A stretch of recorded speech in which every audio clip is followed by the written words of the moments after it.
السلام علیکم ورحمۃ اللہ وبرکاتہ۔ بسم اللہ الرحمن الرحیم، والصلاة والسلام علی رسولہ الکریم وعلی آلہ واصحابہ اجمعین۔ اپنی بات عرض کرنے سے پہلے ایک وضاحت کرنا چاہتا ہوں کہ یہ جو میں نے چشمہ لگایا ہے یہ کسی شوق میں یا فیشن میں نہیں لگایا۔ میرا پچھلے دنوں یہ بائیں آنکھ کا آپریشن ہوا ہے موتیے کا، تو ڈاکٹر صاحب نے 1 مہینہ چشمہ پہننے کی ایڈوائس کی ہے کہ روشنی براہ راست نہ ٹکرائے اور دھوپ میں بھی جائیں تو چشمہ ہو، اور ویسے بھی باہر نکلیں تو چشمہ ہو، چونکہ فضا میں جو مٹی کے چھوٹے چھوٹے ذرات ہوتے ہیں وہ آنکھوں میں نہ پڑ جائیں۔ تو ابھی چونکہ نیا آپریشن ہے تو میں اس لیے مجبوری میں پہن رہا ہوں، اور واضح اس لیے کر رہا ہوں کہ میرا دیش مفتیوں سے بھرا پڑا ہے۔ جس نے کبھی قرآن کو اٹھا کے نہیں دیکھا وہ بھی فتوے دینے میں بادشاہ ہیں۔ تو میں یہ معذرت چاہتا ہوں، یہ 2 بہت بڑی سرچ لائٹیں میرے سامنے ہیں، ان سے آنکھ کو بچانا ہے اور باہر نکلتے ہوئے دھوپ سے اور ہوا میں جو مٹی ہے اس کے ذرات سے بچانا ہے۔ تو اس لیے میں نے عرض کر دیا، چونکہ بہت سے فتوے آ جائیں گے اگر میں یہ واضح نہ کرتا۔ ہو سکتا ہے اس کے باوجود بھی کئی حضرات کوئی تبصرہ کریں تو پھر وہ اپنی مرضی کے مالک ہیں۔ میں نے تو ان کو واضح کیا ہے کہ وہ اس گناہ سے بچ جائیں۔ تو میں نے ایک چھوٹی سی بات عرض کرنی تھی۔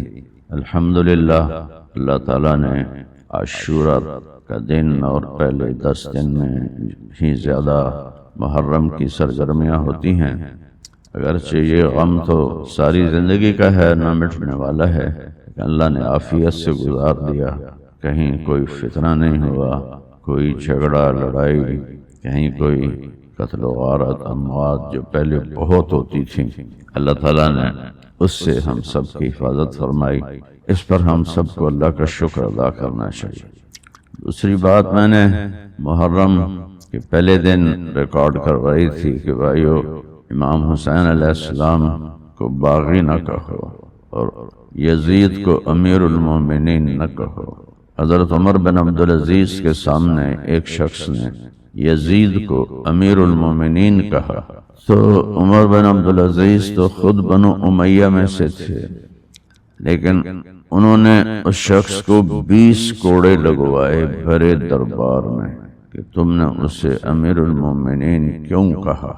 ظالم تھا، براہ راست اہل بیت کے قتل میں ملوث اگر آپ کہتے ہیں کہ نہیں تھا تو بالواسطہ وہ ضرور تھا کہ اتنی بڑی سلطنت کے مالک کو 3-4 ہزار لوگوں کی گردنیں اڑانا کون سا مشکل کام تھا؟ یہ تو انسانیت کے نام پر داغ تھے اور دھبا تھے۔ تو یزید کے پاس اتنی طاقت تو تھی کہ وہ ان کو مٹا سکتا، لیکن اس نے کوئی کسی قسم کا رد عمل کا اظہار نہیں کیا۔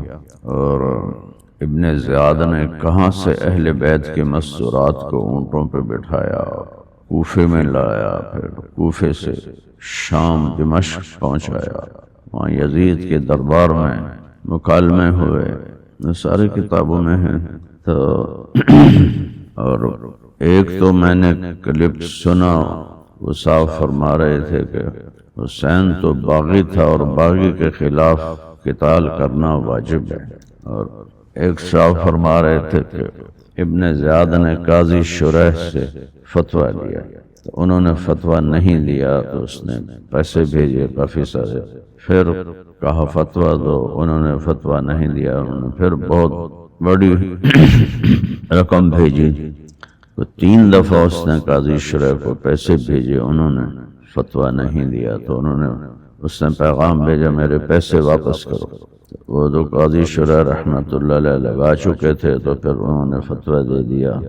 جس نے قاضی شریح کی زندگی کو نہیں پڑھا وہ تو یہ خرافات بول سکتا ہے، اور جس نے قاضی شریح رحمہ اللہ کی زندگی کو پڑھا ہے وہ کبھی سوچ ہی نہیں سکتا کہ وہ شخص بکنے والا تھا، اور تھوڑے پیسوں پہ راضی نہیں ہوا، اور جب زیادہ پیسے ملے تو پھر اس نے فتویٰ دے دیا، یہ اللہ کی قسم بہت بڑا بہتان ہے۔ واقعات تو کتنے لکھے پڑے۔ یہ بھی ایک نوجوان تھے، میں ان کو جانتا نہیں ہوں شکل سے، ایک دو دفعہ ان کو دیکھا ہے کلپ میں، کہ وہ امام حسین کی تو جنگ ہوئی نہیں کوفہ والوں سے، انہیں تو ڈاکوؤں نے قتل کر دیا۔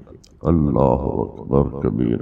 اور ایک اور سنا کہ امام حسین کی عمر بن سعد کے لشکر سے جنگ ہوئی نہیں، وہ تو آئے تھے کوفہ والوں کو سمجھانے کے لیے کہ تم لوگ یزید کی بیعت مت توڑو، تم اس کی بیعت کر لو۔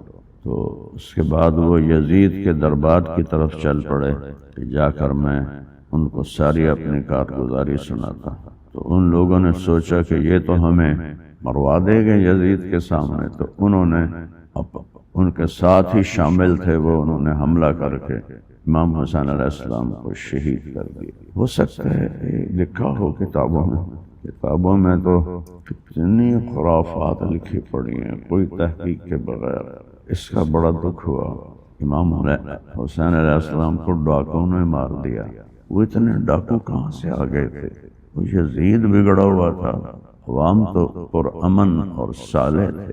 ابھی تو 50 سال نہیں ہوئے تھے ہمارے نبی کو دنیا سے گئے ہوئے، اور اتنا بڑا ڈاکوؤں کا جتھا کہ اہل بیت کو قتل کر گئے، یا وہ آپس میں ہی لڑ کے انہوں نے ایک دوسرے کو قتل کر دیا، جس میں امام حسین بھی قتل ہو گئے۔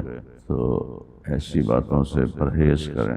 میری توبہ، میرے نبی کا فرمان ہے کہ ثلاث مہلکات، 3 چیزیں آدمی کو ہلاک کرتی، ہون متبع، اپنے نفس کی غلامی، جو نفس کہے گا، جو دل میں آئے گا وہی کرنا ہے، شح مطاع، حد درجے کا بخل، کہ اپنے اوپر بھی نہیں خرچ کرنا اور اوروں پہ خرچ کرنا تو بڑی دور کی بات ہے، وَإِعْجَابُ الْمَرْءِ بِنَفْسِهِ، اور کسی شخص کا عجب میں مبتلا ہو جانا۔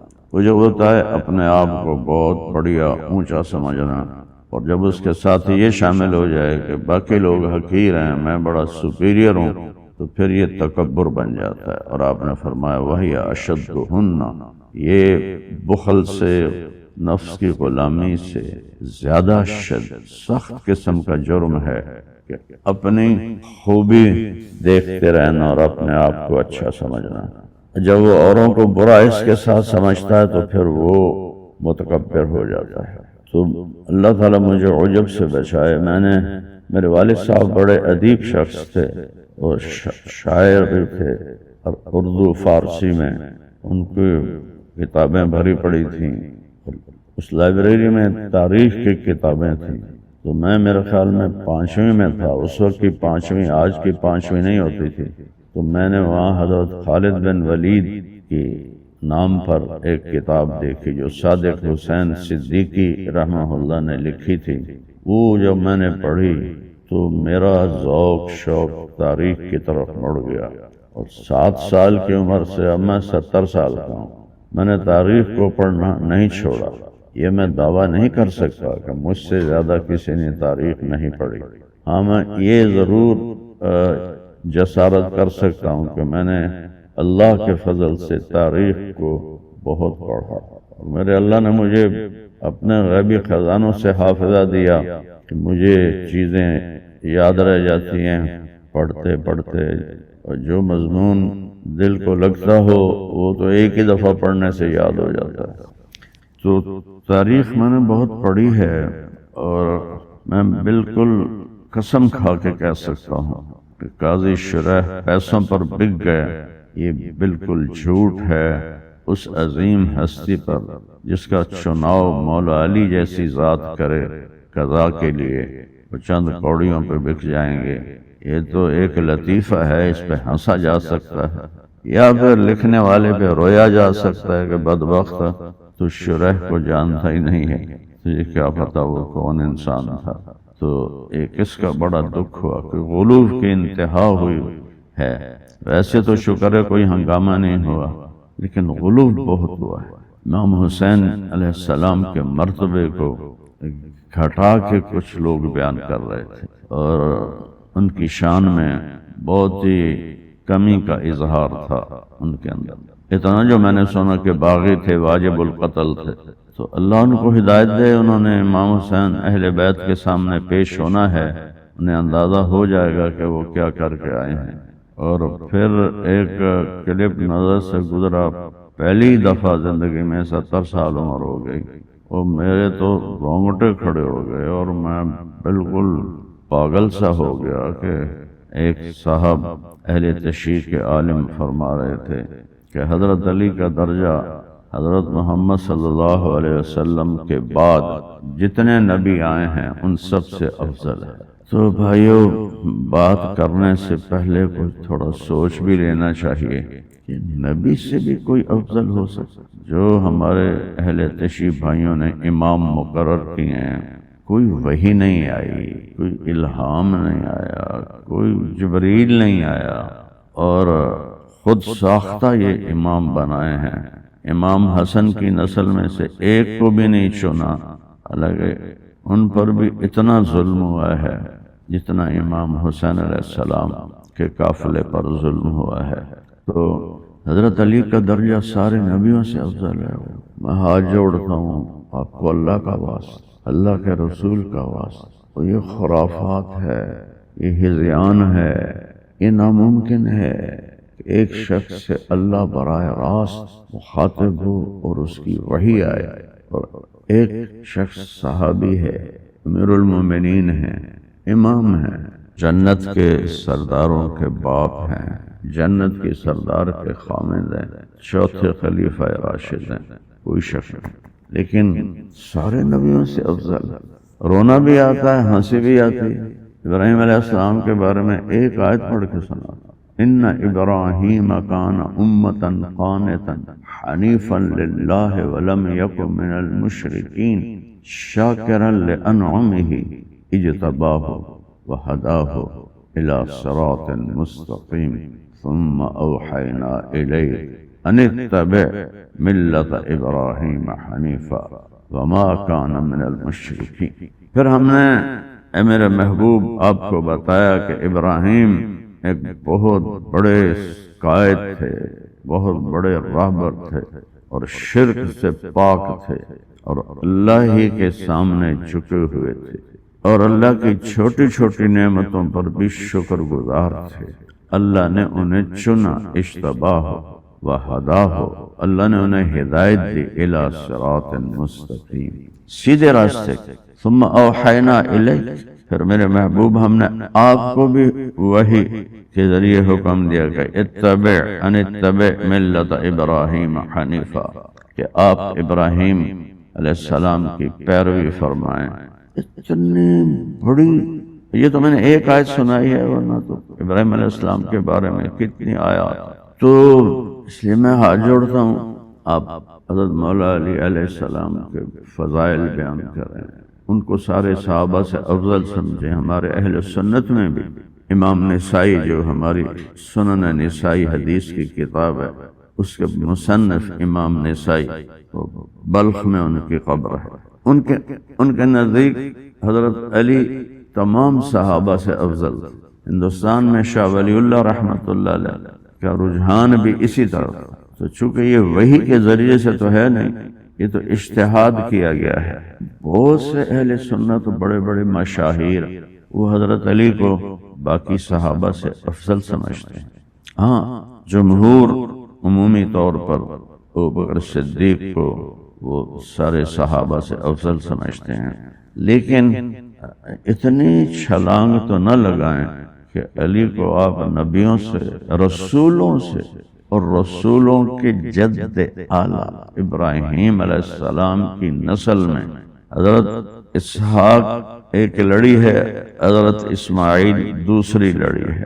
حضرت اسحاق علی نسل میں 4000 نبی آئے، 4000 نبی آئے، 4000 نبی آئے، اور حضرت اسماعیل علیہ السلام کی نسل میں ایک ہی آئے جو سب پہ بھاری، تو ساری کائنات کو ایک پلڑ میں رکھ دو جبریل، میکائیل، اسرافیل، اسرافیل، جنت دو، اللہ کے سوا ساری شے ایک ترازو میں رکھ دو، اور محمد الرسول اللہ یہ دوسری طرف رکھ دو، تو یہ کتنا سا پرچہ اس ساری کائنات کو ہوا میں اٹھا دے گا۔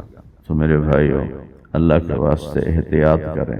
میں اس میں بہت احتیاط کرتا ہوں کہ میں کسی کی دل شکنی نہ کروں، کسی کے ساتھ میرا تعصب کا معاملہ نہ ہو، اور کسی کے ساتھ میرے دل میں نفرت نہ ہو۔ میرے اللہ نے ہمیں کہا کہ تم جو غیر مسلم ہیں ان کے بتوں کو برا نہ کہو، ورنہ یہ اللہ کو برا کہیں۔ تو یہ تو کافروں کے لیے کہا جا رہا ہے، تو میں تو سب کا، یہ میرے سامنے یہ آیت ہے اصل میں، قُلْ كُلٌّ يَعْمَلُ عَلَى شَاكِلَتِهِ فَرَبُّكُمْ أَعْلَمُ بِمَنْ هُوَ أَهْدَىٰ سَبِيلًا۔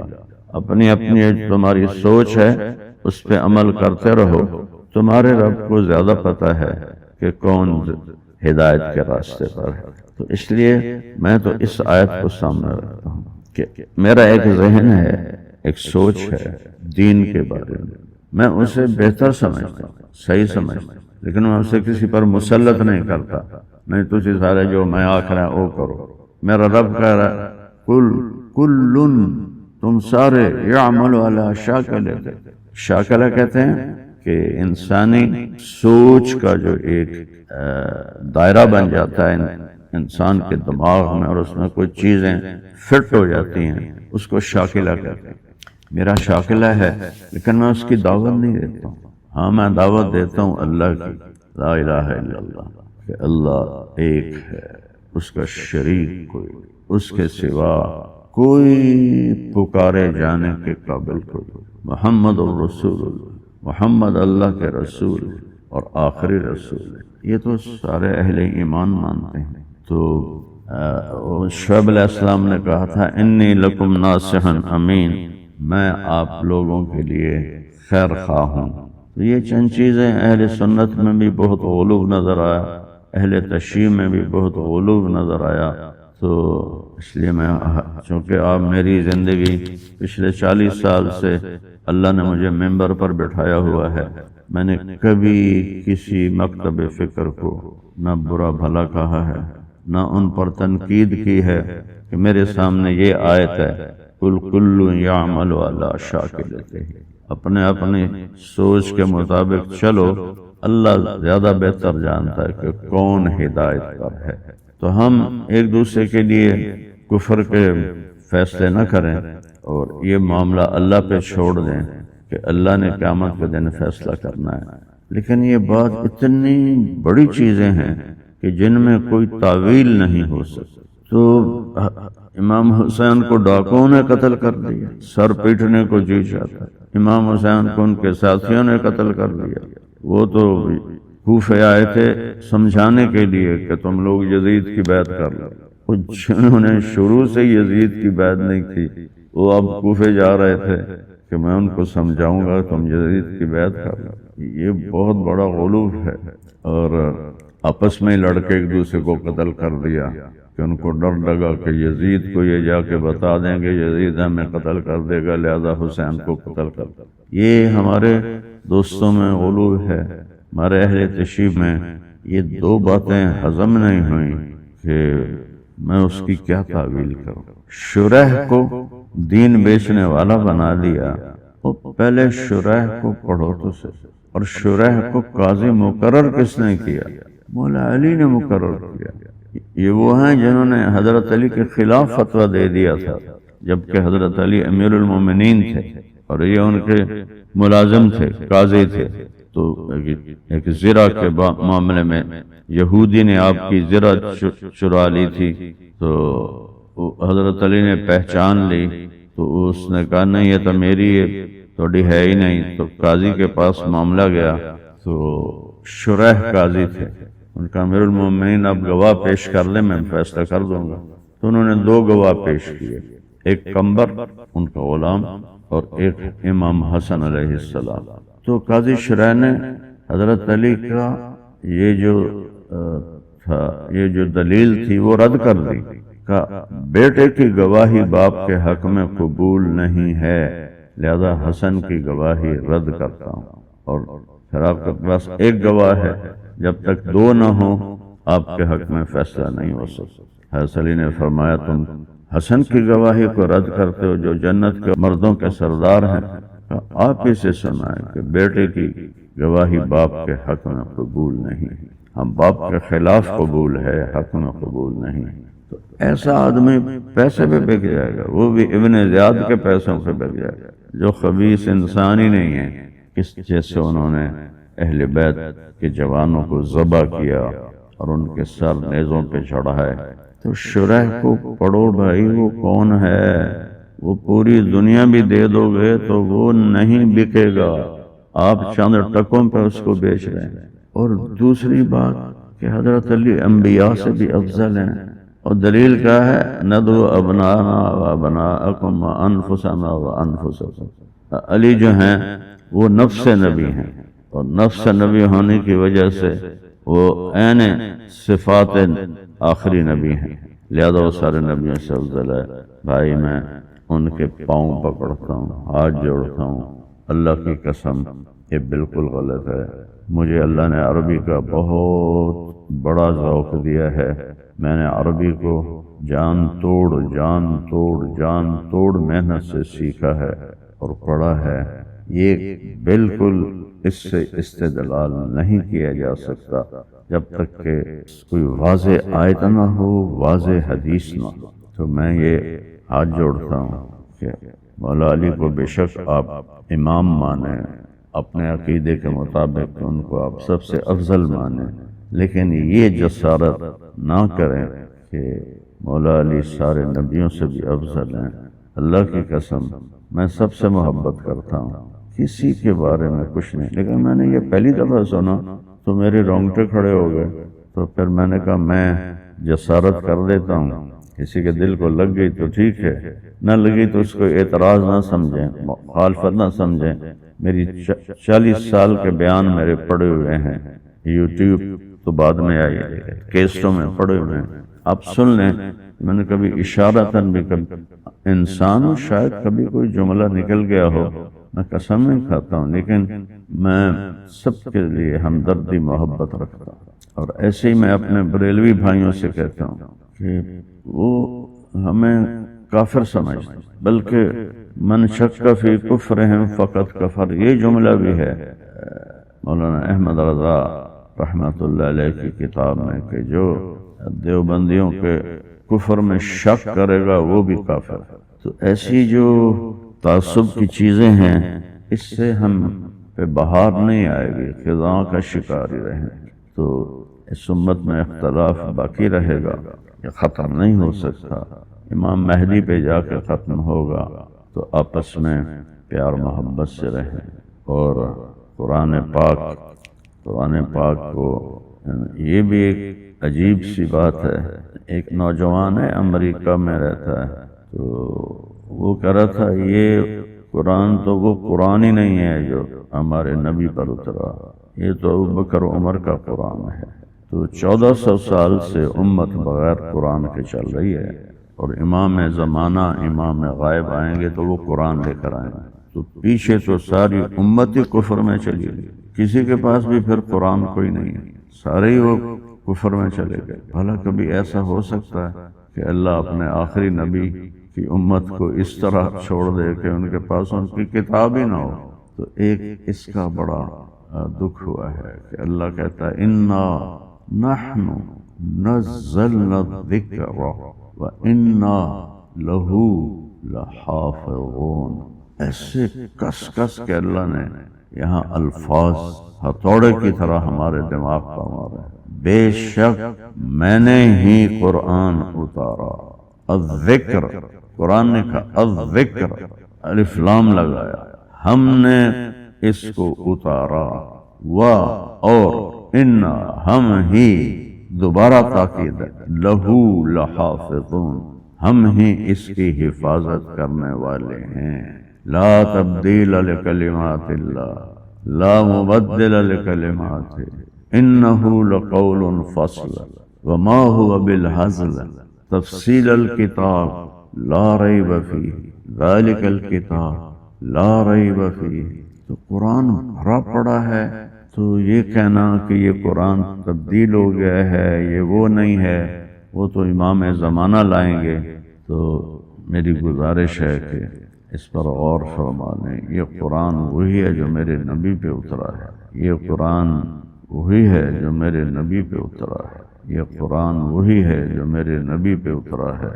اللہ کی قسم اس کے علاوہ اور کوئی قرآن نہیں ہے۔ عقل نہیں مانتی کہ سب سے بڑی امت، سب سے بڑے نبی کی کتاب کو غائب کر دیا جائے، اور جب توہین ہوتی ہے تو اللہ نبی بھیجتا ہے، جاؤ ان کو سمجھاؤ۔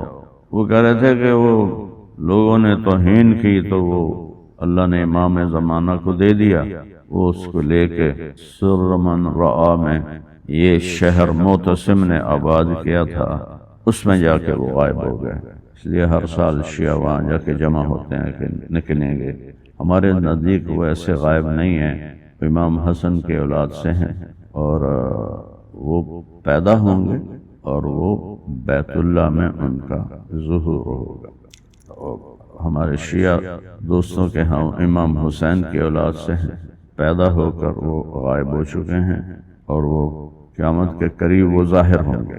تو بہرحال ایسے تو بہت سی چیزیں ہیں، میں نے بڑے احتیاط اور ادب سے، آپ کو محسوس بھی ہوگا کہ میرے لہجے میں آج ایک عاجزی ہے، ایک درخواست ہے، نہ کہ میں کوئی طنز کر رہا ہوں یا آوازیں کس رہا ہوں۔ ایک درخواست ہے کہ ان چیزوں پہ غور فرمائیں۔